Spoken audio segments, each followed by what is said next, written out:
Eminentes julgadores, bom dia. Trata-se de um processo de extravio de bagagem.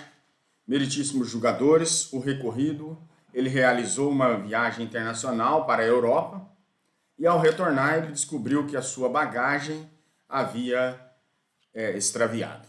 O recorrido, ele manteve contato contínuo com o recorrente para tentarem solucionar o problema. Porém, excelências, o recorrente fez uma proposta irrisória, mesmo dando um prejuízo imenso ao recorrente. Esta é a apertada síntese.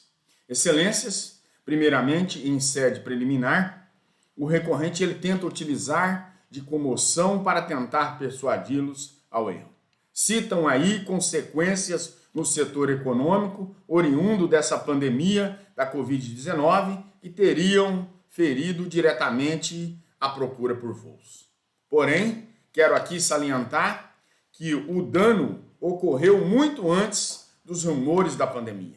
E é relevante que se trate aqui de um voo internacional. Logo, as fronteiras estavam abertas à época. Ressalto que as imagens copiadas de matérias jornalísticas de revista eletrônica da Exame, é possível ver em seu rodapé a data de 20 de março de 2020. Relevante também citar que a atividade aeroportuária no Brasil nunca encerrou completamente as suas atividades, diferentemente de outros setores. Portanto, não merece prosperar a preliminar trazida pelo recorrido. Acerca do mérito de bagagem, o recorrente apenas confirma ter causado o dano, visto que no mérito de seu recurso, ele afirma com veemência que tentou passar o valor de R$ 2.472,80 ao recorrido. Porém, valor muito aquém do prejuízo.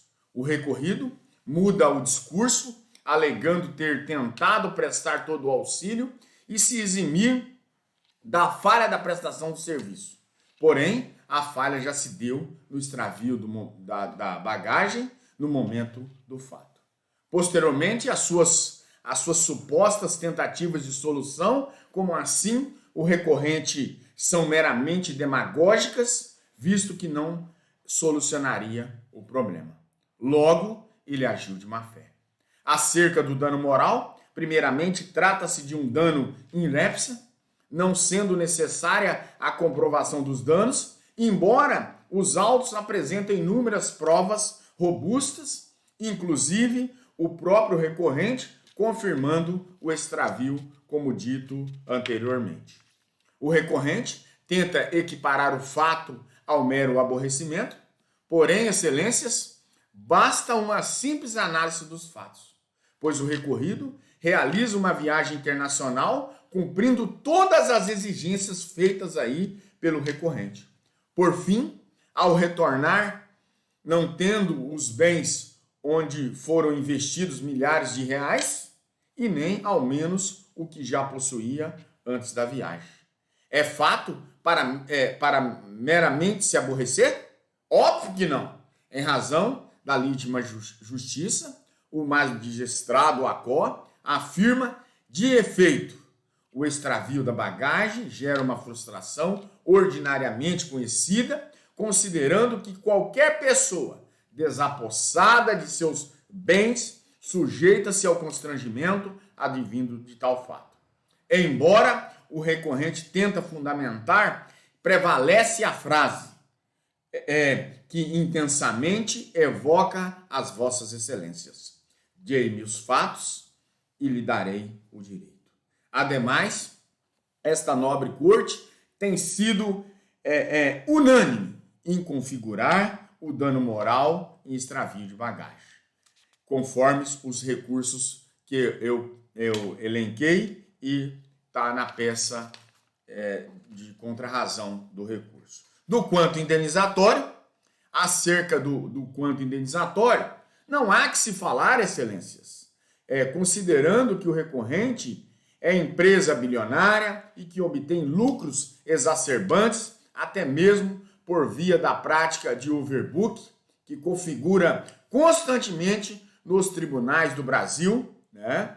Logo, o valor ao qual foram condenados está muito aquém de uma punição, visto que R$3.000 não pagam uma passagem de voo internacional.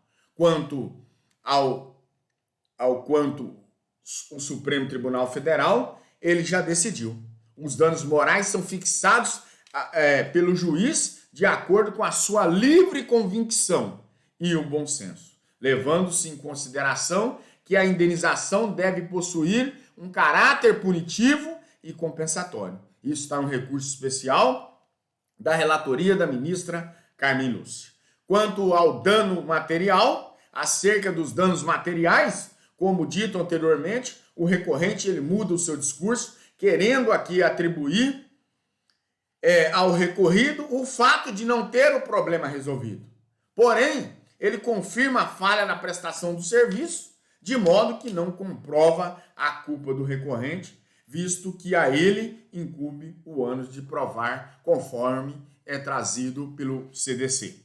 Diante da autoria da falha, sem muito estender, o recorrido está amparado pelo Código Civil, pelo CDC, Código de Defesa do Consumidor, pela Constituição Federal de 1988, além da Convenção de Varsóvia, em seus artigos 22 e 260 do Código Brasileiro da Aeronáutica. No caso em tela, tem-se a comprovação documental de parte dos danos materiais sofridos por culpa exclusiva do recorrente. Diante dos fatos, essa egrégia turma, não há razão para a reforma da sentença. É o que requer. Bom dia a todos.